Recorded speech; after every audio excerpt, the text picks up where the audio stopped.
Salutare vericilor, luați o altă ghicitoare, cântă vocea peste tot. Să scap de ea nu prea poți. Vreau să-mi vând și toți rimichii, ca să scap de Care e răspunsul perverșilor? Scrieți mai jos. Bun, nu știu dacă știți, dar X-Lader, Marius, prietenul bun al lui Rafael, are un fel de serie ciudată pe canalul lui în care se bate cu jokeri, cu clowni. Nu știu de unde a pornit totul, dar din când în când X-Lader mai pune câte un episod în care se bate cu un om costumat în clown. Are un întreg lore în care el e agresat de răufăcătorii ăștia mascați și a postat acum ceva timp încă un episod în care l-au băgat pe Spider-Man și mi s-a părut prea de tot să nu vă arăt și vouă cât de stupid, dar amuzant este. Haideți să ne uităm la ce s-a întâmplat cu filmele Marvel de când Stan Lee nu mai e printre noi. Rest in peace.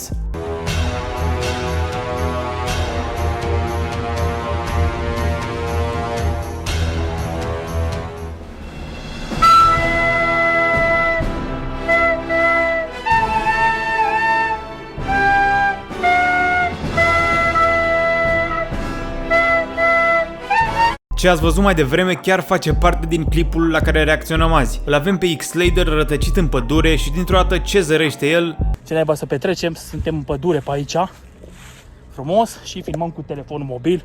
Acum am ajuns aici, suntem la unul este aici. Ia uitați-l, ia uitați-l.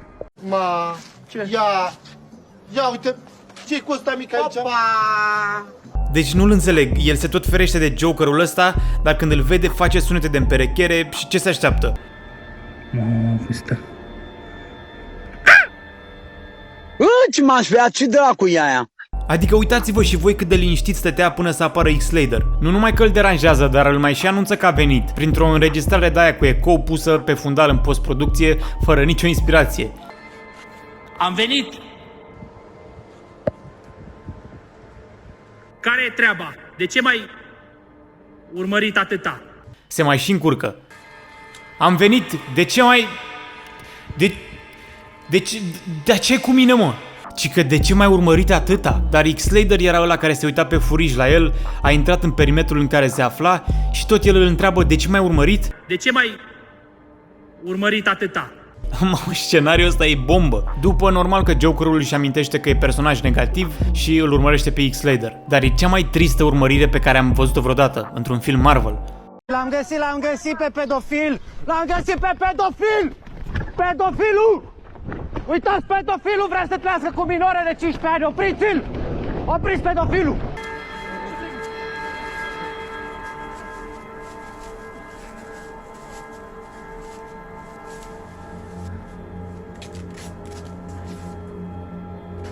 Nu numai că scociul pe care l-a aruncat mai devreme s-a teleportat în mâna clovnului și că i s-au văzut chiloții, dar toată alergătura asta tristă doar ca să-l lege de un copac cu scoci?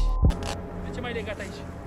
Îl mai și întreabă, de ce m-ai legat aici? Pare mai mult deranjat că l-a legat aici în soare, se uită în sus și că, bă, m-ai legat aici în soare, coaie, nici m-am dat cu SPF-ul, nu m-am dat cu nimic. Dar e ok, nu vă faceți griji pentru X-Lader pentru că o să fie salvat. Acum o să intre Spider-Man în acțiune.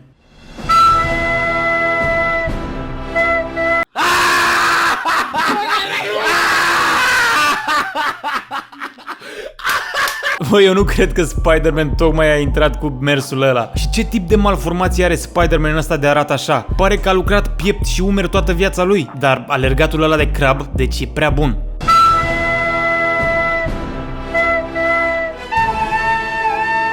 Ia uite-l cum face, ce chiaun e. Cam prostănac Spider-Man ăsta, nu vede pe unde merge, se uită, uite cum face din cap. Imaginați-vă că mergeți la cinema să vedeți noul Spider-Man în multivers și unul din Spider-Man arată așa.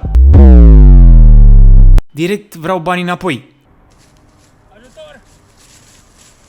Ajută-mă! M-au legat aici! M-au legat!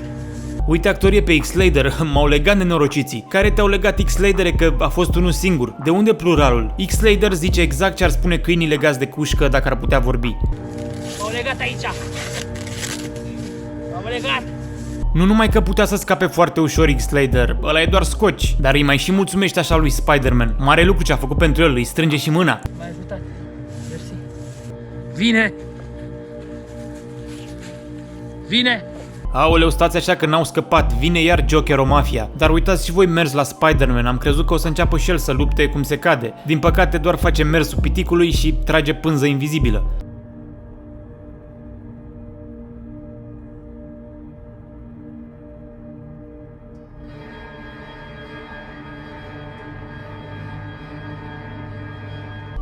Spider-Man vrea să-l demascheze pe Joker. Oare cine e sub mască? Oare e Dorian Popa? Sau prietenul lui cel mai bun? Cum ar fi să fie Irafael în tot acest timp? Voi cine credeți că e sub masca aia? Sunt alte droguri mai tari decât fumatul. Am doar coteină, bromex și coca în ADN.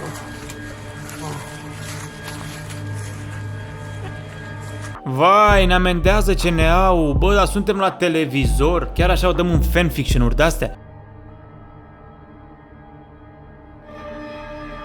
Nu pot să cred, frate. Spider-Man face o infracțiune și a fugit. Ești nesimțit rău. Trebuie să mă abțin pentru că îmi vine să zic câteva vorbe despre niște oameni decedați. Dar X-Lader face și el același lucru. Fuge, dar mai și anunță. Nu știu de ce. Duc și eu. Duc și eu.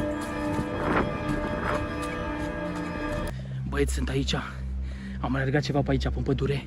O să-l strigăm pe Spider-Man acum, nu știu dacă s-aude de vânt. Spider-Man! Spider-Man!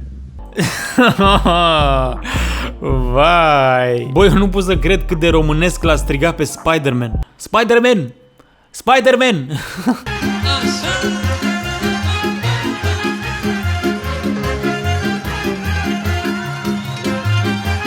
Imaginează că mergi și tu liniștit de 1 mai la pădure, la iarbă verde, un grătărel și l-auzi pe unul din pădure că strigă Spider-Man!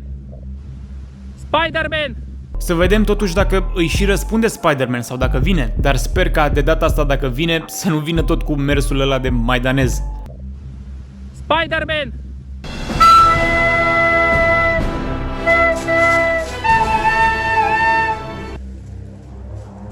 Aici! Aici! Bă, dar a trecut așa pe lângă el, ghiulea? Eu glumisem mai devreme, dar chiar e chiar un rău Spider-Man ăsta. Fix pe lângă el a trecut. Cred că nu vede de masca aia. Prinde-l! Țin, leagă-l! Acum Spider-Man îl prinde pe Joker și îl leagă. După cum ați ghicit, tot cu scoci. Așa că X-Lader începe să-i țină un discurs. Acesta este nenorocitul care mi-a făcut zilele mari. Oh, mama, a început bine rău. Acesta este nenorocitul care mi-a făcut zile al mare. Zilele mari. Al mare? Cum așa ceva? Ce ai, mă, cu mine? De ce m-ai alergat atâta? I-a dat peste mână, mă. L-a umilit în halul ăsta. Deci și-a luat Jokerul ăsta bullying de la X-Lader și de la Spider-Man cum nu s-a mai văzut. Întinde mâna. Davide, n-ai niciun drept. Mamă, cât de tare a țipat la el și a ieșit puțin din fire. A și început să se uite prin jur, să vadă dacă l-a auzit cineva. O să nu o trezesc pe doamna Popa Luminița. Bună ziua, sunt Popa Elena Luminița. Ia să vezi. El era. Eram sigur că el e. I-a dat masca jos și ca să nu vedeți și voi identitatea, a acoperit fața cu un emoji. A crezut că era PNG, dar l-a luat tot cu pătrățelele alea. El e. Ce ai căutat să faci asta? X-Lader are o problemă serioasă cu replicile astea de film. Ce ai căutat să faci asta? Ce ai căutat să faci asta în... Trebuie să... un fel să... gen să... morți în mătie, ești prost? Vorbește! A leșinat. Serios că a leșinat? Ce a făcut, frate? S-a epuizat de la alergat? Am aflat cine e. Mă duc chiar acum la poliție să-i denunț. Deci X-Lader a aflat cine e și se duce direct la poliție. Să-l pârască. Așa direct. Bă, frate, nu-i frumos. Niggas FVO, plătit ca stevia. Și acum nu știu cum se face, dar am ajuns acasă la Spider-Man. Și începe să-mi pară rău așa de el. Salvează vieți, nu cere niciun ban la schimb. Și uitați și voi unde stă. E timpul să chemăm echipa Visuri la cheie. Când oamenii au nevoie de ajutor, hai să ajutăm. Dumnezeu lucrează prin oameni, iar coincidențele sunt felul lui Dumnezeu de a rămâne anonim. Intră pe visurlacheie.protv.ro și trimite-ne povestea unei familii care are nevoie de un nou început. O să le facem viața cu totul și cu totul deosebit. Împreună putem să construim noi visuri.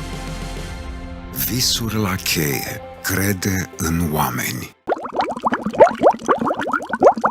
Acum cred că toți ne-am convins că Spider-Man e român. Deci dacă aveți vreodată o problemă, nu uitați să-l strigați. Spider-Man! Spider-Man! Și nu uitați să dați un like la clip dacă v-a plăcut, subscribe și dacă mai vreți reacții de genul, să-mi scrieți în comentarii. În rest ne vedem pe canalul secundar pe Rovion, unde postez mult mai des. Am toată viața în fața, deși nu pot mai